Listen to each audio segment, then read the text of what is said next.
हम सब पढ़ रहे हैं सॉल्यूशन, बिलियन जिसको कहते हैं, केमिस्ट्री का सेकंड चैप्टर। सॉल्यूशन में दो टॉपिक खत्म हुआ, एक हुआ सांद्रता ज्ञात करने की विधियां और दूसरा हम खत्म किए विलेयता। विलेयता में एक नियम उभर के आया था, हेनरी का नियम, जिसको पिछले क्लास में क्लियर किए। अगर किन्हीं का क्लास छूटा है तो आप आर केमिस्ट्री क्लास है रंजीत सर पर जाके प्लेलिस्ट में जाइएगा, सॉल्यूशन में आपको टोटल वीडियो मिलेगा या इस वीडियो के डिस्क्रिप्शन में उसका लिंक दे दिया जाएगा, तो आप उसको क्लियर कर सकते हैं।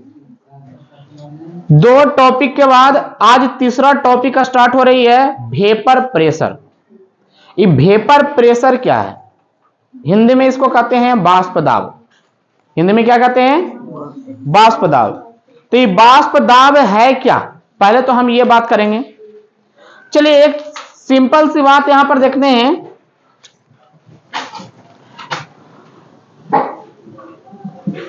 वेपर प्रेशर, हिंदी में इसको कहते हैं वाष्प दाब। आज यही टॉपिक चलेगा। सबसे पहले वाष्प दाब का हम कुछ बेसिक बात कर रहे हैं कि आखिर में वेपर प्रेशर बनता कैसे है, किसी भी कंटेनर में से वेपर निकलता कैसे है, इवोपरेट कहां के सब्सटेंस करते हैं, यही चीज बताना चाह रहे हैं आज। देखो एक कंटेनर लिए, ऑलरेडी पहले भी हम बता चुके हैं कि अगर सॉल्यूशन पढ़ रहे हैं तो सॉल्यूशन बिना कंटेनर के काम नहीं चलेगा। पात्र जिसको कहते हैं हिंदी में। इस कंटेनर में क्या किए देखिएगा, कोई सब्सटेंस से ई कंटेनर भरा हुआ है, ठीक है, कोई भी सब्सटेंस से ई कंटेनर भरा हुआ है। अगर भरा हुआ है और नीचे से हम टेम्परेचर दे रहे हैं, नीचे से क्या दे रहे हैं? टेम्परेचर, जिसको ताप बोलते हैं, तो सरफेस मॉलिक्यूल्स, सरफेस मतलब जो उस लिक्विड के ऊपर में मॉलिक्यूल्स, ऊपरी परत में जो मॉलिक्यूल्स होते हैं, उसी मॉलिक्यूल्स को सरफेस मॉलिक्यूल्स कहा जाता है। सरफेस मॉलिक्यूल्स, समझे? उसी को कहा जाता है surface molecules. Surface molecules evaporate होता है और इस भाग को कहा जाता है बल्क मॉलिक्यूल्स।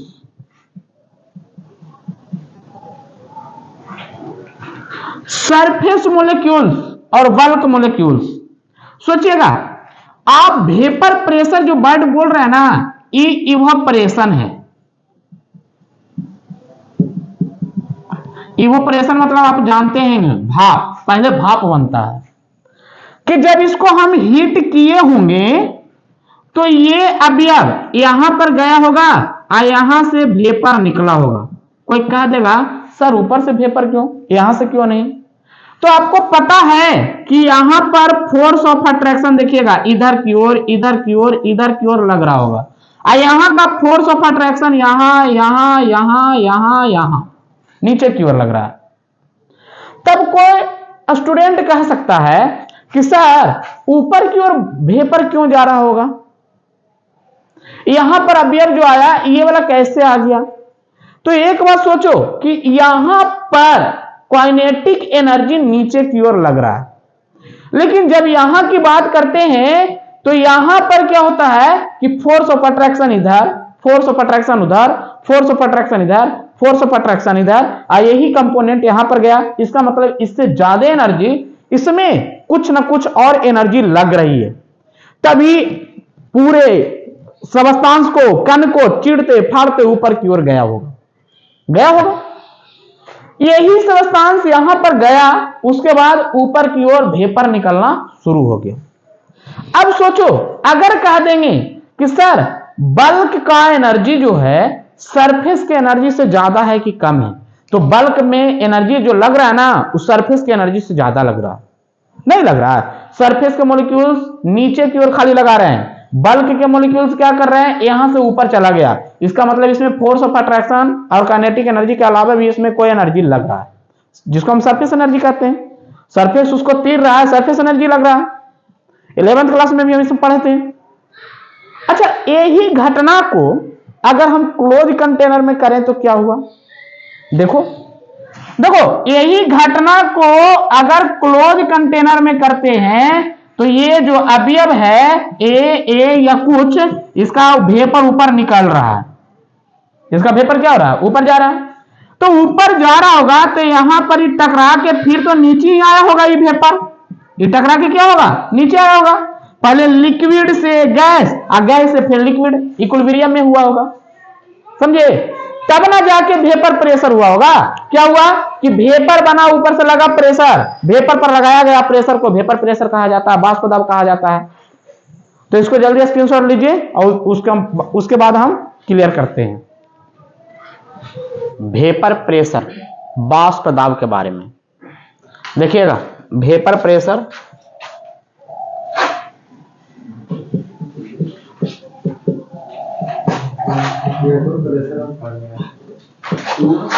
वाष्प दाब,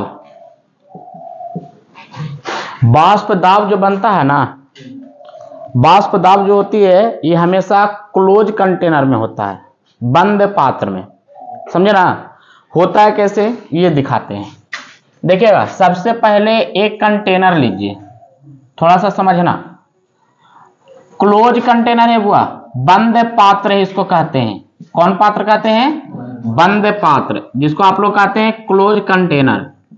यहीं पे कोई सबस्टांस ए ले लिए हैं, कोई ए सबस्टांस ले लिए हैं जो लिक्विड फेज का है। कौन फेज का है? लिक्विड फेज का है।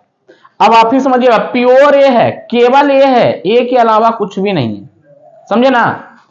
अब इसको अगर हम हीट करेंगे, इसको अगर हीट करेंगे तो हम उस दिन भी बताए थे कि सबस्टांस जो होते हैं ना, सरफेस मॉलिक्यूल्स जो होते हैं, सरफेस मॉलिक्यूल्स मतलब ऊपर वाला, सरफेस मॉलिक्यूल्स हमेशा इवोपरेशन होते हैं, इवोपरेशन करके वहां से वाष्प निकलना शुरू होता है, ये ना। बल्क मॉलिक्यूल्स में ज्यादा कठिनाई होती है, तो बल्क मॉलिक्यूल्स वाला यहां पर जाते हैं, यहां से क्या होते हैं, इवोपरेशन होके भाप निकलना शुरू। अब यहीं पे हम बात कर रहे हैं कि चलो ठीक है, ए जो है ऊपर की ओर भाप निकल रहा है, जब नीचे से हीट कर रहे हैं तो ऊपर भाप जा रहा है, लेकिन बात क्या है ना कि ऊपर ये कंटेनर क्लोज है, बंद है, तो ये भाप क्या होगा, ऊपर से टकरा के नीचे आएगा, आएगा कि नहीं आएगा? तो ऐसे में क्या होगा ना कि पहले ये था लिक्विड अवस्था में, उसके बाद ये हो गया गैस अवस्था में। पहले ये लिक्विड था हुआ और उसके बाद ये कुछ हो गया गैस अवस्था में। इसी को हम कहते हैं वेपर। इसको क्या कहते हैं? ये था लिक्विड, समझे ना?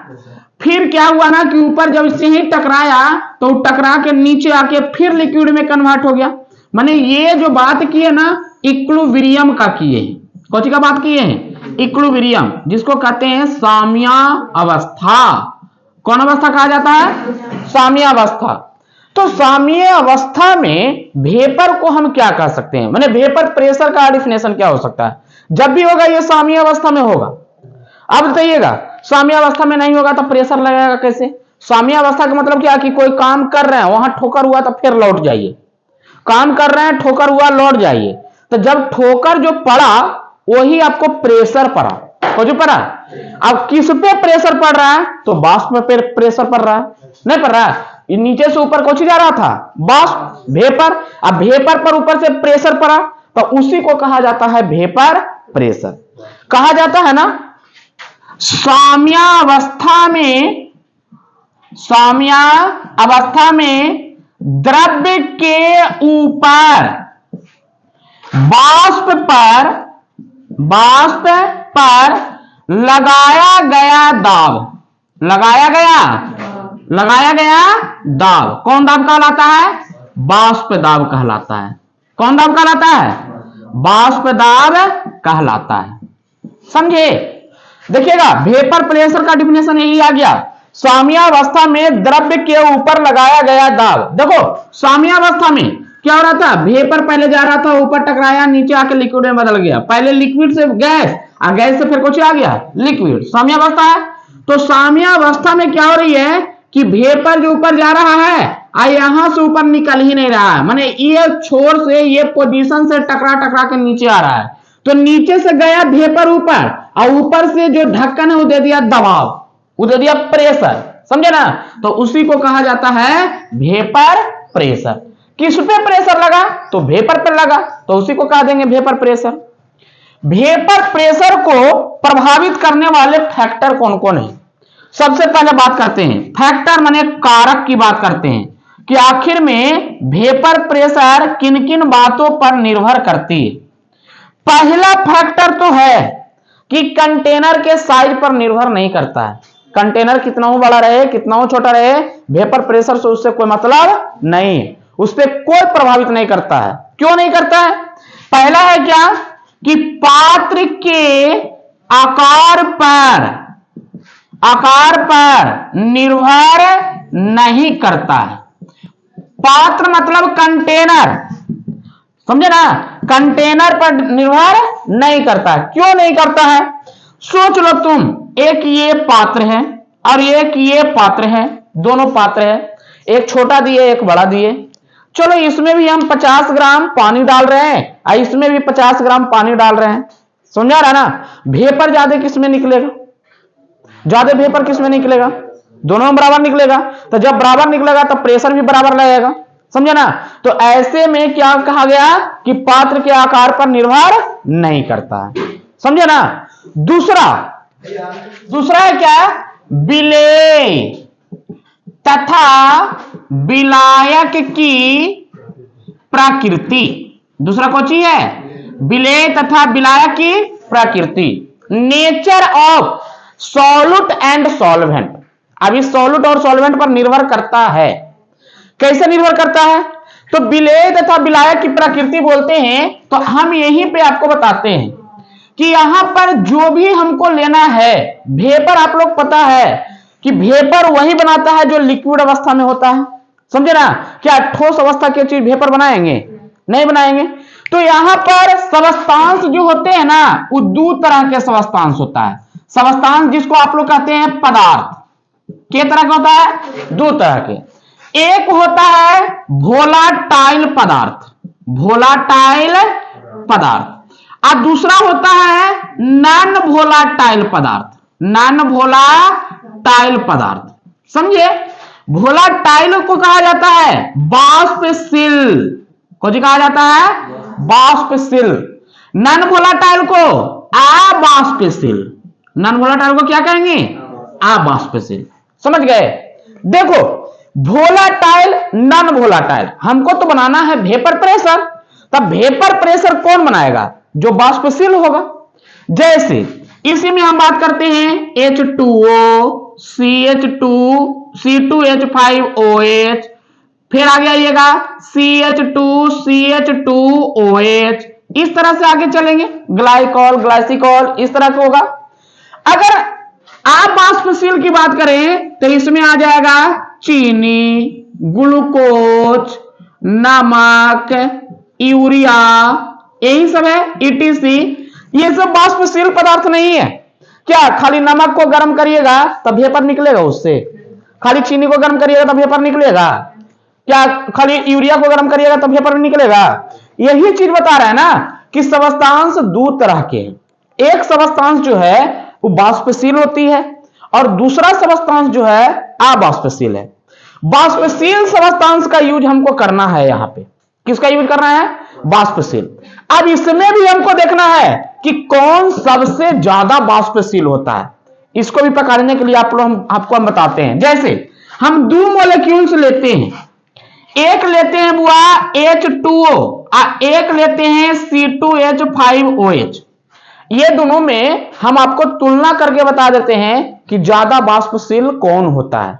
देखो तो एक मिनट यहां पर आते हैं तो इसको करेंगे ना, तो यहां पर हो जाएगा, देखो HOH, H2O कैसे लिख सकते हैं, नहीं लिख सकते हैं। और यहीं पर आओ, आगे चलते हैं, यहां पर चलिए, या इसको डायरेक्ट इसको कहिए OH2, और यहां पर आएंगे OH2 जल के दो अणु हैं, देखिए दोनों जाके हाइड्रोजन बॉन्ड बना लेता है।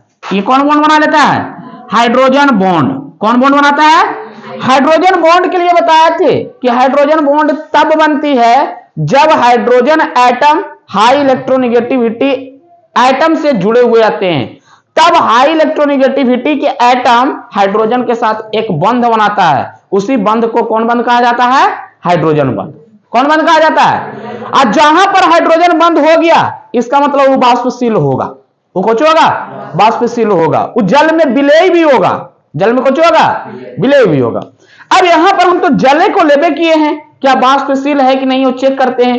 देखिए हाइड्रोजन के साथ में ऑक्सीजन है कि नहीं है? हाइड्रोजन के साथ में ऑक्सीजन है, हाई इलेक्ट्रोनेगेटिविटी एलिमेंट है कि नहीं है? इसका मतलब ये हाइड्रोजन बंध बनाएगा। ये ऑक्सीजन भी हाइड्रोजन बंध को चुएगा, बनाएगा। ये मॉलिक्यूल्स हाइड्रोजन बंध बनाएगा। क्या कोई दिक्कत है?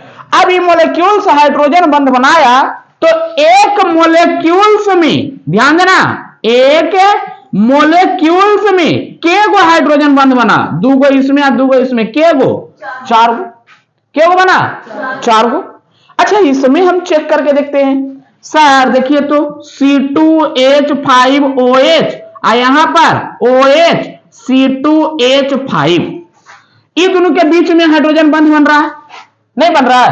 क्या ये भी हाइड्रोजन उसमें जाके यूज हो रहा है? हाइड्रोजन बंध में नहीं हो रहा है। तो बताना, यहां भी हाइड्रोजन बॉन्ड बन रहा है, ये भी हमको पता है कि बन रहा है। लेकिन इसमें ये मॉलिक्यूल्स की जब बात करते हैं तो एक मॉलिक्यूल्स में के हाइड्रोजन बन रहा है? दो हाइड्रोजन। के हाइड्रोजन? जितना ज्यादा हाइड्रोजन बॉन्ड होगा, जितना ज्यादा हाइड्रोजन बॉन्ड होगा, उतना ही फोर्स ऑफ अट्रैक्शन ज्यादा होगा। उसका फोर्स ऑफ अट्रैक्शन कुछ होगा, उतना ही ज्यादा होगा। अब फोर्स ऑफ अट्रैक्शन ज्यादा हुआ, इसका मतलब वाष्पशील बहुत कम होगी। वाष्पशील कुछ होगी, कम होगी। क्यों? फोर्स ऑफ अट्रैक्शन का मतलब क्या है कि एक अणु दूसरे अणु को कस के पकड़े हुए, एक अणु दूसरे अणु को कस के पकड़े हुए है। तो जब कस के पकड़े हुए माने हाइड्रोजन बंध बहुत मजबूती से बना हुआ है, तो उसको कितना ही हीट करिएगा, वो वेपर प्रेशर बनने में टाइम नहीं लगेगा। और जो धीरे से बने हुए हैं नॉर्मल मूड में, उसका वेपर प्रेशर कुछ होगा, तुरंत वेपर तुरंत बना लेगा। तो यहां पर बता रहे हैं आपको कि अगर बोला जाए ना, ये देखिए प्योर लिक्विड लिए हैं, तो प्योर लिक्विड का वेपर प्रेशर जो होगा प्योर इथेनॉल के वेपर प्रेशर से कम होगा। जल का वेपर प्रेशर इथेनॉल से कुछ होगा कम। क्यों कम होगा? तो यहां पर हम बता दिए कि इथेनॉल में हाइड्रोजन बंध बनती है, लेकिन इसमें हाइड्रोजन बंध जो बनता है उसका फोर्स ऑफ अट्रैक्शन कुछ होती है, कम होती है। इसमें हाइड्रोजन बंध बन रहा है, लेकिन इसमें फोर्स ऑफ अट्रैक्शन कुछ ही है, ज्यादा। हम बोले कि हाइड्रोजन बॉन्ड हमेशा फोर्स ऑफ अट्रैक्शन से डिनोट किया जाता है। तो जिसमें ज्यादा हाइड्रोजन रहेगा, इसका मतलब फोर्स ऑफ अट्रैक्शन ज्यादा है। जिसमें हाइड्रोजन कम रहेगा, फोर्स ऑफ अट्रैक्शन कुछ होगा, कम होगा। यहां पर भी हम एक बात बता दी अभी कि इसमें देखिएगा फोर्स ऑफ अट्रैक्शन का मतलब क्या है कि एक अणु दूसरे अणु को कस के पकड़े हुए, जितना कस के पकड़े हुए रहेगा, जितना कठोर रहेगा, टेंपरेचर उतना देंगे, उतना ही कुछ होगा, वेपर बनेगा। इसमें तो कुछ ही है, हाइड्रोजन बंध कम है, हाइड्रोजन बंध कुछ ही है, कम है, तो ये तो फोर्स ऑफ अट्रैक्शन कम है, इसमें नॉर्मल टेंपरेचर पे भी वेपर बना लेगा। समझ में आ रहा है ना? तो यहां पर आपको पता लग गया ना कि जितना ज्यादा हाइड्रोजन बॉन्ड रहेगा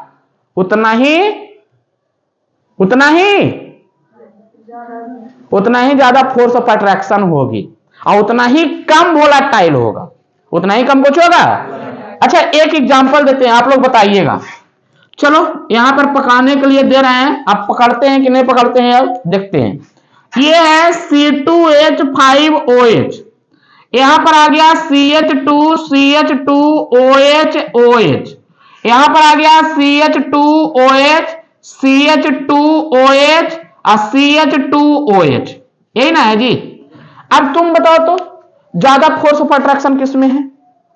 हम दिखा रहे हैं, एक अणु है, कितना अणु है? एक अणु है, तो एक अणु में के गो फोर्स ऑफ अट्रैक्शन होगा, माने हाइड्रोजन बॉन्ड के गो बनाएगा, दो गो, एगो इसमें एगो उसमें, दो गो। इसमें के गो बना रहा है, चार गो। अरे दो गो इसमें और दो गो उसमें, इसमें के गो बनाएगा, 6 गो नहीं बनाएगा, 3 गो इसमें और 3 गो उसमें, 2 अणु लेंगे तो 3 3 गो बनेगा ना जी, समझ में आ रहा ना। अब यहां पर आओ, एक मोलिक्यूल्स की बात कर रहे हैं। अब यहां पर जैसे ही अगर इस तरह का मैटर आया, तो अभी हम जस्ट बताए थे कि जितना ज्यादा हाइड्रोजन बॉन्ड होगा वोलाटाइल उतना ही कम होगी। अभी हम बोले हैं ना, जितना ज्यादा हाइड्रोजन बॉन्ड होगा वोलाटाइल कुछ होगी उतना ही कम होगी। इसको हम एक तरह से कर सकते हैं कि volatile is inversely proportional to, कौन proportional, inversely proportional number of hydrogen bond, number of hydrogen bond. ये हम कर सकते हैं कि जितना ज्यादा हाइड्रोजन बॉन्ड रहेगा, जितना ज्यादा हाइड्रोजन बॉन्ड रहेगा उतना ही कम वोलाटाइल होगा। नहीं, इसका मतलब जितना ज्यादा फोर्स ऑफ अट्रैक्शन होगा उतना ही कम वोलाटाइल होगा। तब यहां पर बताओ सबसे ज्यादा वोलाटाइल कौन है, 1 नंबर, 2 नंबर की 3 नंबर, 1 नंबर। उससे कम कौन है, उससे कम कौन है, क्या कोई दिक्कत है। तो ये जो हम बात कर रहे हैं ना, 2 फैक्टर पढ़े। पहला तो फैक्टर पढ़े कि पात्र के आकार पर निर्भर नहीं करता है, कौची, वेपर प्रेशर। दूसरा पढ़े कि विलय तथा विलायक प्रकृति पर निर्भर करता है। अब चीनी को गर्म करिएगा, कहिएगा वेपर बनाओ, वेपर प्रेशर बनाओ, तो बन सकता है कभी। वही चीज तो बोले कि अवाष्पशील पदार्थ जो होते हैं वो कभी भी वेपर नहीं बनाते हैं। तीसरा फैक्टर अभी हम पढ़े, तो देखिए अभी हम पढ़े क्या, फैक्टर 2।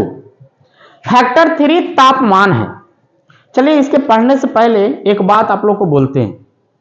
आप लोग देखते होंगे वीडियो तो कुछ ना कुछ मनोबल बढ़ता होगा, क्योंकि वीडियो जो है ना रियली में जो पढ़ाते हैं वही हम डाल देते हैं, ताकि बच्चा को रिवीजन भी हो जाए, देखे उसको तो लगे कि नहीं ये पढ़े हैं, उसको पढ़ने में इंटरेस्ट जागे।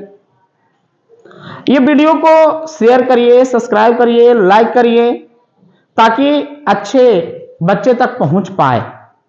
चलिए तो बात करते हैं तापमान का।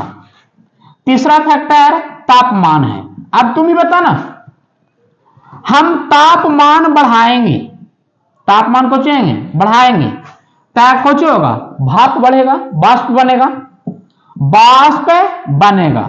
अब वाष्प बना इसका मतलब वाष्प दाब लग जाएगा, नहीं बढ़ेगा। इसको बढ़ाने पर वाष्प बढ़ा, वाष्प बढ़ाने पर कुछ हुआ, वाष्प दाब बढ़ेगा। जैसे इसका एक ग्राफ सिंपल सी बोल सकते हैं, देखो ऐसा होगा, नीचे टेम्परेचर वर्सेस वीपी होगा, वेपर प्रेशर। क्यों, आप ही सोचिए ना कि किसी कंटेनर में पानी ले लिए, उसको टेम्परेचर देंगे, कंटेनर पर टेम्परेचर देंगे, उससे वेपर निकलना शुरू होगा। क्या ऐसा कभी हुआ है कि टेम्परेचर दिया तुरंत वेपर निकलना शुरू हो गया? नहीं, धीरे धीरे टेम्परेचर बढ़ती है, वेपर निकलता है। और जितना ज्यादा वेपर निकलेगा उतना ज्यादा प्रेशर लगेगा। अरे वेपर निकलेगा, ढक्कन पर लगाया हुआ कंटेनर पर दाब लाएगा, वेपर कुछ होगा, नीचे रिटर्न होगा। तो वेपर और दाब के बीच में जो प्रेशर लगता है, वेपर और कंटेनर के ढक्कन के बीच में जो प्रेशर लगता है, उसी प्रेशर को कहा जाता है वेपर प्रेशर। तो ग्राफ देखिएगा ऐसे ही, ये ऐसा नहीं होगा कि डायरेक्ट स्ट्रेट लाइन हो जाएगा, डायरेक्ट स्ट्रेट लाइन नहीं होगा, वो भी जब भी होगा तो कर्व में होगा। टेम्परेचर बढ़ेगा, वेपर प्रेशर बढ़ेगा, ठीक है। शुद्ध द्रव्य का वाष्प दाब, कौन द्रव्य का? शुद्ध द्रव्य का वाष्प दाब, या 2 वाष्पशील द्रवों का वाष्प दाब। देखिएगा हेडिंग लिख रहे हैं, 2 वाष्पशील द्रवों का वाष्प दाब। कौन दाब? वाष्प दाब, ठीक है ना। अंग्रेजी में इसको कहेंगे जानते हैं क्या? Vapour pressure of 2 volatile solute. देखिएगा, vapour pressure of 2 volatile solute, volatile solute, समझिए। एक चीज, एक बात तो ध्यान देना, इसी को कहा जाता है जानते हैं क्या? रॉल्ट लॉ, रॉल्ट नियम। कौन नियम कहा जाता है? रॉल्ट नियम।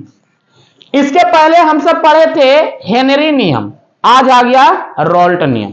तो ये भी बहुत आसान है, थोड़ा सा खाली समझिएगा। देखिएगा आसान कैसे है, जो हम यहां पर एक कंटेनर लेते हैं, ध्यान देना, यहां पर एक कंटेनर लेते हैं, क्लोज कंटेनर, कहा कि वेपर प्रेशर आ गया, वेपर प्रेशर जैसी बोलेगा क्लोज कंटेनर की बात करेंगे, ओपन कंटेनर नहीं। अब ई कंटेनर में देखिएगा कोई सबस्टांस ए है, कोई सबस्टांस कौन सी है, ए है, समझे। जैसे ही हम बोल दिए कि दो द्रवों का वाष्प दाब, इसका मतलब विलयन की बात हो रहा होगा। आई विलयन में दो तरह के होंगे, एक विलेय होगा तो दूसरा कौन होगा, विलायक होगा। क्या इस तरह का बात होगा कि नहीं होगा, तुम्हें बताओ। एक विलेय होगा तो दूसरा कौन होगा, अब दोनों के दोनों कौन है, द्रव्य ही है, दोनों के दोनों कौन है, द्रव्य है। अच्छा एक बात और समझो कि विलायक को ए मान लो, विलायक को कौन मान लेते हैं, अब विलेय को बी मान लो। इसको याद रखना कि क्या क्या माने हैं, जो यहीं से क्लियर होगा। विलायक को ए मानो और विलेय को कौन मानो, बी मान लो, फार्मूला आगे निकल जाएगा। ठीक है, एक कंटेनर है और ई कंटेनर में ए है, ए मतलब कौन है, प्योर विलायक है, खाली विलायक है। हम ले लेते हैं कि खाली विलायक में खाली पानी होगा, कौन होगा, तो इसका वाष्प दाब जो निकला होगा वो कौन निकला होगा, पी नॉट ए निकला होगा, प्योर वाष्प दाब। खाली पानी का वाष्प दाब कौन होगा, प्योर होगा, शुद्ध होगा। जैसे यहां पर हम बताए हैं, एक कंटेनर और लेते हैं, एक कंटेनर और है और इसमें केवल बी है, इसमें केवल कौन है, बी। बी को हम क्या माने, विलेय। विलेय में हम अल्कोहल ले लेते हैं, मान लेते हैं कि अल्कोहल है, तब इसका जो वाष्प दाब निकला होगा वो कौन होगा, पी नॉट बी। क्या कोई दिक्कत है, कोई दिक्कत ना है। अब यहीं पर आओ कि आखिर में रोल्ट लॉ कहता क्या है, रोल्ट लॉ क्या कहता है। तो इसको अब क्या करते हैं ना कि एक कंटेनर लेते हैं जिसमें विलयन है। अब इसमें जानते हैं ए है, बी है, ए है, बी है, ए है, बी है, मैंने दोनों को मिला दिया मैं। अब दोनों को क्या किया है, तो इसका वेपर प्रेशर जो निकल रहा होगा ऊपर, समझ में आ रहा ना, एगो पी होगा तो एगो पी भी होगा। बात करो, क्या कोई दिक्कत है, क्या यहां पर वेपर प्रेशर शुद्ध होगा, वेपर निकलेगा तो क्या खाली पानी का या खाली चीनी का या खाली अल्कोहल का मिक्स होगा, समझे ना। अब यही चीज है, ये दोनों जब अकेला अकेला ले रहे थे तो शुद्ध था और ये शुद्ध नहीं है, समझे। यहां पर डिनोट करते हैं, पी नॉट ए या पी नॉट बी को शुद्ध कहा जाता है, शुद्ध वाष्प दाब। कौन वाष्प दाब, अब अगर खाली रहेगा पीए या पीबी तो इसको खाली हम वाष्प दाब बोलेंगे, इसको क्या बोलेंगे, याद रखिएगा ये खाली चीज। क्या कोई दिक्कत है, P naught A P naught B कब हो सकता है, जब वो सबस्टांस अकेला रहे, उसको खाली वेपर बनाते रहिए। अगर खाली पानी को करते हैं तो उसका पानी वेपर जो निकलेगा खाली पानी का रहेगा, खाली अल्कोहल का करते हैं तो उसका वेपर जो निकलेगा खाली अल्कोहल का रहेगा। लेकिन पानी और अल्कोहल को दोनों को मिला के गर्म करते हैं तो कुछ ना कुछ तो मिक्स होगा। ये कोई जरूरी नहीं है कि खाली पानी का निकलेगा या खाली अल्कोहल का निकलेगा, समझा रहा ना। तो ये बात को ध्यान में रखिएगा। इसमें कहा कि हम दो सबस्टांस ले लिए।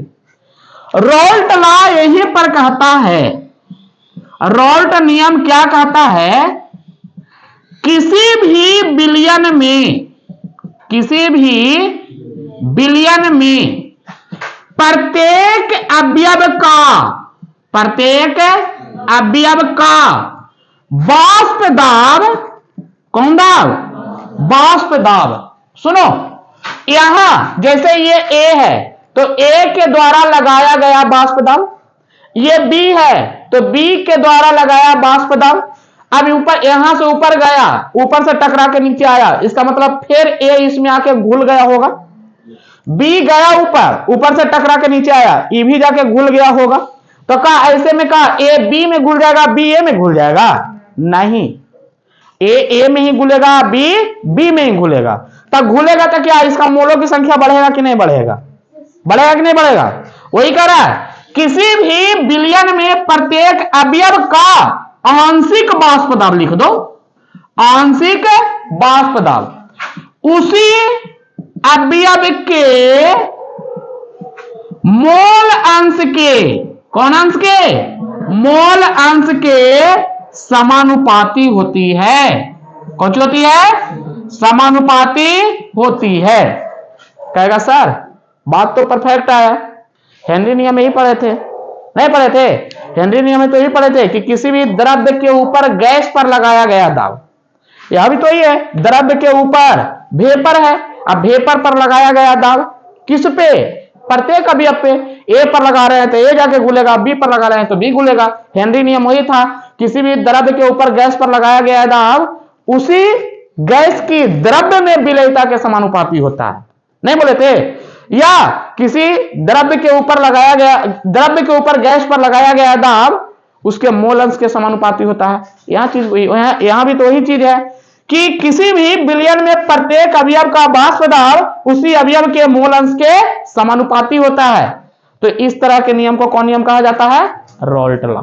जैसे सुन लो, इसको कहने का अर्थ है हम इसकी चर्चा कर रहे हैं बुआ, हम इसका चर्चा भी नहीं करते हैं, प्योर का छोड़ दो, हम इसका चर्चा करते हैं। इसका है क्या, पीए समानुपाती एक्स, यहां पर बात करेंगे पीबी समानुपाती एक्स बी, होगा कि नहीं होगा, कोई दिक्कत है।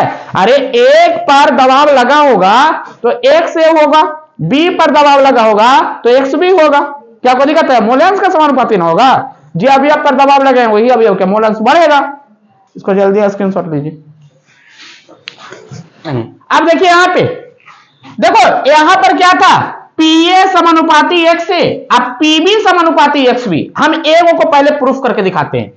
अभी जो आया ना पीए समानुपाती एक्स ए, क्या हेनरी नियम में पढ़े थे, पीए बराबर के इंटू एक्स ए, के एच, हेनरी के नियम में कांस्टेंट के एच लिए थे। यहां पर हेनरी नियम नहीं है तो हम खाली कांस्टेंट को लेते हैं, के लेते हैं इधर। अब इधर ध्यान दो, एक कंटेनर में जब हम बात किए, यहां पर सुन लो, कंटेनर में बात किए तो कंटेनर में ए और बी दोनों था, ए और बी कौन था, दोनों था। चलो तो हम पढ़े थे x A plus x B बराबर ओवन, याद आ रहा है कि नहीं आ रहा है, x A plus x B बराबर ओवन। लेकिन यहां बात कर रहे हैं कोची, प्रत्येक अवयव ना जी, प्रत्येक अवयव मतलब अलग अलग, अगर ए की बात करते हैं तो खाली ए, बी की बात करते हैं तो खाली बी। अब यहां पर आओ, तुम ए की बात कर रहे हैं, हम इसमें बात कर रहे हैं, इसका मैटर यहीं से ना गया था, इसमें बात कर रहे हैं, इसमें कोची है, केवल ए है ना, इसमें कोची है केवल ए, क्या इसमें बी है, नहीं ना, हम ए वाला करना चर्चा कर रहे हैं। तो ए में क्या बी घुला हुआ है, तो इसका मतलब एक्स बी का मान कुछ होगा 0, तो एक्स से बराबर कितना आ जाएगा 1, एक्स का मान वहां पुट कर दो, तो पी ए बराबर के इंटू 1, इसका मतलब के बराबर कुछ आ गया पी ए, के बराबर क्या आ गया। अब सुनो, यहां पर बोले प्रत्येक अवयव का, प्रत्येक अवयव मतलब खाली ए है, तो ए का वाष्प दाब कोची था, पी नॉट, ए का वाष्प दाब कोची था, तो बता ना के बराबर कोची आ गया पी नॉट, के बराबर कोची आ गया। अब बात करते हैं, अब उसमें पुट कर दो मान, इसमें पुट करो, तो पी ए बराबर, सुनो, पी ए बराबर कुछ होगा P naught A, P not के का मान रखेंगे ना जी, के बराबर कुछ है पी नॉट इंटू एक्स ए, आया कि नहीं आया। तो उसी तरह से पी बी बराबर कुछ हो जाएगा P naught B into x B, होगा कि नहीं होगा। अगर ए के लिए निकाल रहे हैं तो पी ए बराबर आ गया P naught A into x A, अब बी के लिए निकालेंगे तो पी बी बराबर हो जाएगा P naught B into x B. कैसे, अभी तो हम बताएं कि हम खाली प्योर बात करते हैं ए का, अभी हम ए का लिए थे, तो ए के प्योर में बात करते हैं तो क्या ए वाला में बी का एंट्री है, नहीं ना है, तो इसका मतलब एक्स बी का मान कौन सी है 0, तो बताना एक्स से बराबर कौन सी आ जाएगा 1, एक्स से बराबर कुछ होगा। अब आगे चलो, एक्स से बराबर 1 आया तो यहां पर एक्स ए का मान रख दो 1, तो के बराबर कुछ आ गया पी ए, के बराबर कुछ आया, एक कंपोनेंट वाला में वेपर प्रेशर कुछ था पी नॉट है कि नहीं है, बताना के बराबर कुछ आ गया पी नॉट ए। अब के का मान इसमें पुट कर दो, तो पी ए बराबर P naught A into x A, तो जैसे ए वाला निकल गया और उसमें बी बराबर निकल गया, कोई दिक्कत है। यहीं पे एक थ्योरी और आता है, डाल्टन। कौन आता है? डाल्टन साहब क्या कहते हैं ना कि किसी भी बिलियन में जितना अवयव होगा, किसी भी बिलियन में जितना अवयव होगा, कुल प्रेशर अगर आपको निकालना है, कुल वाष्प दाब निकालना है, तो सभी अवयव के वाष्प दाब को जोड़ दीजिए। समझे? तो यहां पर है, जानते हैं क्या? पी टोटल बराबर पीए प्लस पीबी। तो बताना, पी टोटल बराबर कुछ होगा P naught A into x A plus P naught B into x B. यही फॉर्मूला निकल के आया रोल्ट लॉ। समझे ना? तो एक बात ध्यान देना, रोल्ट लॉ कह दे तो यहां से शुरू करना है, यहां पर जाके एंड कर देना है, यही 2 नंबर मिल जाएगा। स्क्रीनशॉट लीजिए।